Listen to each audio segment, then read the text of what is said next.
What's up, all you peeps out in YouTube land? It's been a minute since we were able to do one of these. I think last couple of weeks I hadn't made it to the office. I think I was sick 1 week, and actually I was sick 2 weeks. So I'm gonna go in. It's actually a Wednesday today. Got a meeting with a vendor that flew in. I mean, it's not a heavy duty meeting, but just kind of see what's going on. Those vendors that sell us things, right? They fly out to Hawaii, right? So I know a lot of times people on the mainland are thinking, "Oh, bro, you going Hawaii vacation?" So the vendors come out. They got to meet with the customers, show value in their visits, right? Especially when like 2 or 3 of them fly out. So we meet with them. It's not required, but I mean sometimes they don't. Depends who they are, right? Actually made a really good friend with one of the guys through this company, but like a few other people that I met, the good people I met, they've got promoted. So the guy that I used to see all the time, he got promoted. So I haven't seen him in a little bit. It's kind of funny. The guy, we both have kind of a common interest, right? He's into MMA and all of that kind of stuff. He actually turned into a promoter. Yeah. So he has a brand. He has a company where he promotes fighters, BJJ folks, all of that, right? Super cool guy. I haven't talked to him a little bit. He's busy with work, so hoping can connect up with him again. He sent me multiple rash guards. Need to get him one of our T-shirts and some stickers and stuff. Kind of pay back, not pay back, but nice gesture back to him. So yeah, work's coming along. Fortunately, work's not too crazy. Again, I've been doing it for 12 plus years, so kind of got the system down. There's occasional things that come up that are out of the ordinary, but for the most part, I've kind of pretty much seen everything that we can deal with. So I'm gonna ride this out. Cart still hasn't found his job yet, so I don't know when he's gonna find his job. He's got under a year now, so hopefully he gets off his butt and does something, right? So we'll see. The home front, things are going good. Paz's been back a while from her vacation. We probably want to go on I don't know, maybe we'll go to a vacation at the end of the year. She wants to go Korea. I'm not super familiar with Korea, so not that I'm scared, but it's just one of those, like Japan. I know Japan pretty well. The train system, the money, the culture, the behaviors, the attitudes, so that that's something that I'm comfortable with. But I know she wants to go somewhere else this year too, so that's fine. We'll see. Towards the end of the year, we'll see. So the thing that's kind of been on our mind, or that we've been dealing with lately, is so we've been doing privates, yeah. Again, it really wasn't something that I thought I would do, but one of the parents that we've known for a while, we've actually known the kid for a while, we've been coaching the son for a while, asked if I would do privates, right? And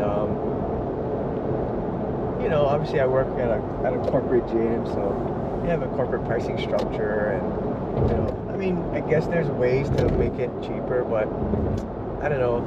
I mean, a lot of the people that are members, they're not rich, right? They don't have a lot of money. They want to invest it. They want to do what's good for their kids, right? So there's involvement with that, right? So we try to help them out, right? Reality, I probably should be running it through the corporate gym, but I don't know. We just decided to kind of run it through our house. Yeah, we bought some used mats from one of our friends. Gave us a good price on it. Initially, Carter and I were using it to drill on our own, but we slowly started these Sunday sessions. A couple 3 sessions, bunch of kids, a few adults, right? Actually, and one teen and his dad that come over. So we've been doing this for, we started, I think it was sometime in September last year, sometime about September. So what is that? 8 months, maybe 7-8 months. So there was a tournament about 3 months back, Triple Crown, and the kids that we were training, they did well. I mean, we did well enough that we just pretty much primarily our kids. There are a few other people from other UFCs, but it's pretty much our kids. We took 3rd place. I mean, we did pretty well, you know. I think as a whole we did pretty well. So we're training hard. I think we added a few more kids to our group that we one of the kids, I saw him a long time ago when he first started, and I saw a lot of potential in that kid, right? He was definitely a diamond in the rough. So he got trained out by someone else at another gym. So I saw them at the tournament. I was talking to them, asking them how they're doing. You know, I just, you know, because I'm an older person, right? I'm obviously older. I like to talk to the kids before their match, just to kind of calm them down, get them thinking about their match, just kind of, you know, understanding. It's just jiu-jitsu, right? So I talked to the kid because the mom and dad were with him, and his coach wasn't even there, right? So I talked to them, and I asked them, well, are you still doing privates? They go, oh, well, you know, not really, this and that. I said, well, you know, come check us out, you know, no pressure. You want, you know, interested, come see, you know, and all that, right? I think she was saying like the son won one match, lost one match or something. He didn't do that well in that tournament, right? So we trained him up about 2-3 months, right? Really good kid, pretty shy, pretty reserved, but really a good student. Catches on quick, you know, very coachable. So this past tournament, the kid had, I think it was close to 20 kids in his bracket, 18 or something. He won 4 matches, right? And I mean, you actually, when he won, his hand got raised in the final, he was like smiling and kind of jumping around, like the most emotion we ever saw from him, right? He was so happy. And I approached the parents afterwards. I was talking to them saying, you know, your son owes a lot to you guys. You know, you guys investing these times, getting to the private sessions. You know, the parents do jiu-jitsu too. So they said, no, we owe a lot to you guys, because before this tournament, you know, he's doing like 4th place, 5th place. He wasn't even medaling, but that day he took 1st, right? We can't take all the credit because one of our other friends, Kavai, he coaches, he gives the boy privates too. So that kid has some solid people behind him, his parents. I mean, the mom, so it was Mother's Day the week before the big tournament, right? And most of the parents, you know, it's Mother's Day. I expect them to spend time with their families and, you know, all that. But the mom said, nope, I'm gonna bring him. You know, it's important that he get his training. So the mom kind of sacrificed time on her day to bring him to our session. Another mom did the same, and you can see those parents are fully vested in their kids, right? It's been such a refreshing thing for us, right, to be able to be part of these kids' journeys, helping them along, you know, seeing them grow and mature, right, building confidence. And like I keep saying, for me, it's not about the jiu-jitsu. I mean, it is a little, right? I mean, I'm happy when they win, but I want to see continual progress. And it's a life lesson, right? When you lose, you can't just quit and give up because it's hard, right? And when you win, you need to be humble because one day you won't win, right? So it's these little lessons that, to me, is what makes me happy and brings that, I would say, adds this value to what they're getting, right? Kart's an excellent jiu-jitsu instructor, right? He's good at it. He's really good at it, and the kids feed off it. I think it helps too that Kart is closer to their age, and you know, he's small like me, right? So he's smaller. He's not like a bigger, older guy that, you know, kind of intimidated by. He's like kind of like their size. So I think a lot of times that really works in our favor with the kids, right? Kids, they really like us, you know. And I try to be really personable and have fun with them. Jiu-jitsu time, serious. Outside of that, fun, nice. I want them to, you know, like us as people and not like, oh, that's my coach, right? We're their friends, right? I mean, we try to make funny videos for them. You know, we do different things. We keep the kids, you know, engaged with us, and the parents, they really appreciate, and they can see that we're not only investing in the jiu-jitsu aspect, but investing in the kids' growth overall, right? We're trying to get them to become good teenagers, young adults, into adulthood, and I'm hoping, like, as Cart oftentimes brings up Ryan, Coach Ryan, about, oh yeah, Coach Ryan said this, Coach Ryan said that, we have influence on them in a positive light, so that one day when they possibly get into position to help youth, they can reflect back on what they were taught and what we exposed them to, and the mindsets, you know, and the philosophies, you know, about what's going on. You know, one of the girls that we were training, I mean, her first tournament we coached her, she was hyperventilating. You know, she's intimidated by the crowd. She's not used to that scenario, right? It was tough for her. She gutted it out the first tournament, but you could tell it was not easy for her. This past tournament, bro, like a seasoned veteran, nothing. I mean, there was a little bit of tension before her first match, but after that, like, yeah, like a 5-year, 10-year veteran of competition, it was nothing. She took gold. It was such a great moment for me and Carter to see that growth, and the parents can see it too. They're amazed at what the kids are doing, right?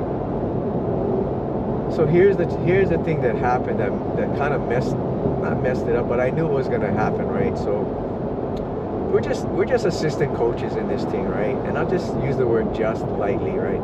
So we're not the head, we're not in charge, we're none of that, right? So at the tournament, the girl that struggled in her first tournament was up, right? So at a jiu-jitsu tournament, there's a chair where the coach sits, you know, to call out, you know, to coach the kid during the match. So Carter sat there, right? So the main coach, the head coach, comes over and says, oh, Carter, I got this. And Carter says, no, I got this. And I think the coach was like taken back, like, oh, well, what is this? Like, he felt it was disrespectful. And I can see, like, the old school mindset, right? The head coach has total control of everything. He runs the show and all of that, right? So I understand his perspective, right?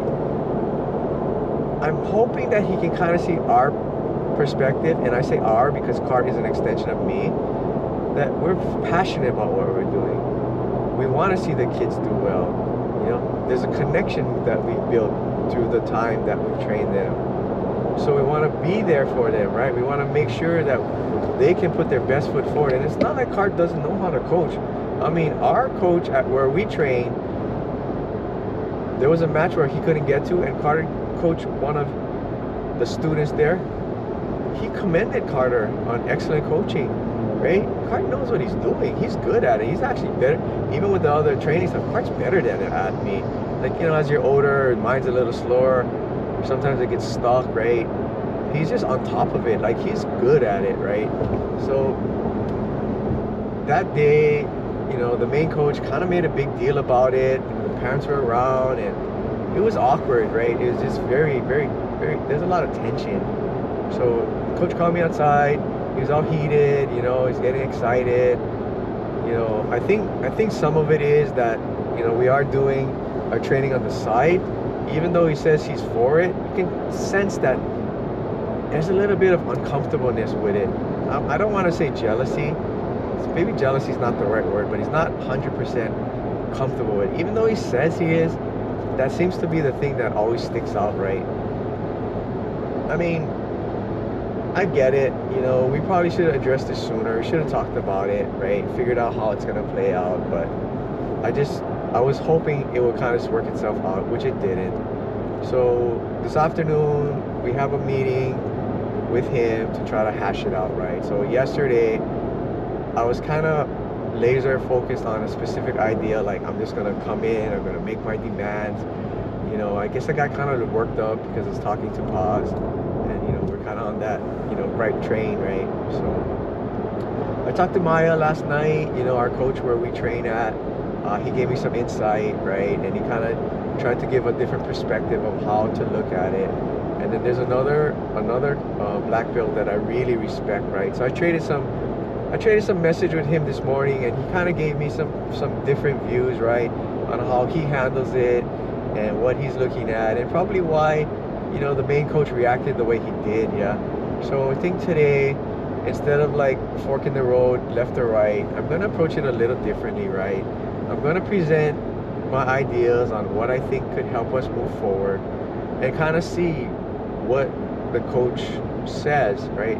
So not only like verbally, because the guy's a good talker, right? I'm gonna look at the body language. I'm gonna look at what happens or transpires in the next few weeks or so, and then I can figure out really, right? Is he buying in?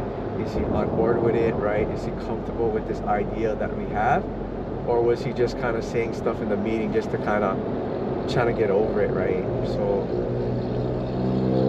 I know that it's best for the kids if we don't leave, but like I was telling Paz, and even Paz told me, like, I'm too old for the BS. I don't need the drama, right? I really don't need it, right? It's not even a part-time job. It's my side gig, right? I just do that for kind of fun, right? And if I don't have it, I mean, we can still do our stuff the way we're doing it now.